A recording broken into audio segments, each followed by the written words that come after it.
Question number 2 में तो बोल रहा है एक रेखा है, इसको 3 भागों में बांटा गया है, जैसे ए और बी। ए और बी का मान दे रहा है 4, -1 और बी का मान दे रहा है -2, -3। इसको 3 अनुपात में डिवाइड किया गया है, 1 और 2 एक 3। इसको मान लो P, इसको मान लो Q। तो P का वैल्यू हो गया x, y और इसका भी वैल्यू हो जाएगा x, y।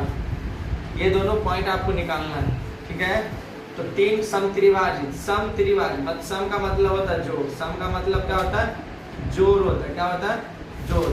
अब 3 को 3 भाग में बांटना है, 1 और 2 एक 3, यानी 1, 1, 1। इसको 3 भाग में दे दो, तो 1 + 1 + 1 यानी 1, 1, 1, 1।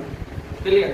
अब हम लोग को निकालना क्या, P पॉइंट। जब P पॉइंट निकालेंगे तो A और B की मदद से निकालेंगे। जब भी कोई पॉइंट निकालना हो तो A और B की मदद से, क्लियर। बीच का पॉइंट निकालना हो तो शुरू का पॉइंट और लास्ट का पॉइंट, क्लियर। तो यहाँ पर x1 का वैल्यू दे रहा 4, x2 का वैल्यू दे रहा आपको -2। और इसमें ये ध्यान देना है कि m का वैल्यू दे रहा P पॉइंट का निकालना है, A से लेकर P तक की दूरी क्या दे रहा है 1, और n P से लेकर B तक की दूरी क्या दे रहा है 1 और 1 2, ठीक है। y1 का वैल्यू हो जाएगा -1 और y2 का वैल्यू हो जाएगा -3। चलिए P पॉइंट के लिए हम लोग निकाल रहे हैं, तो x बराबर m x2 n x1 m + n।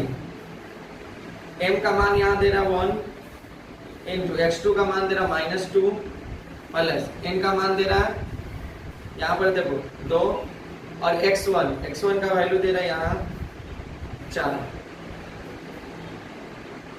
तो अभी m + n यहाँ फॉर्मूला लगाओ, n + n का वैल्यू क्या दे रहा है, m का मान दे रहा 1 और n का मान दे रहा 2। तो x 2 × 2 -2 और 4 × 2 8 और 2 × 1 3। तो x 8 में से 2 जाएगा तो बचेगा 6/3, 3 × 2 6, x का मान निकल गया 2। चलिए अब y m y2 n y1 m + n y m का वैल्यू दे रहा है क्या 1 दे रहा है, y2 का मान दे रहा -3 प्लस n का वैल्यू दे रहा 2 और y1 का वैल्यू दे रहा -1। तो 1 + 2